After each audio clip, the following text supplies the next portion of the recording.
In this video, I want to show you how to create a subdomain in Hostinger. So I'm going to come here to my premium hosting and I want to choose the domain under which I want to create a subdomain. Alternatively, when you come here, you can select a different domain. I have quite a number of them. You can select a different domain. So what I'm going to do is that having clicked on this domain and chosen this one, I'll come down to domains and then I'll click on subdomains.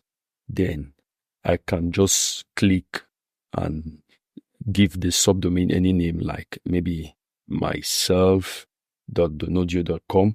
And when it is created, you see it among these. You see it among these ones. So this is myself.donodio.com.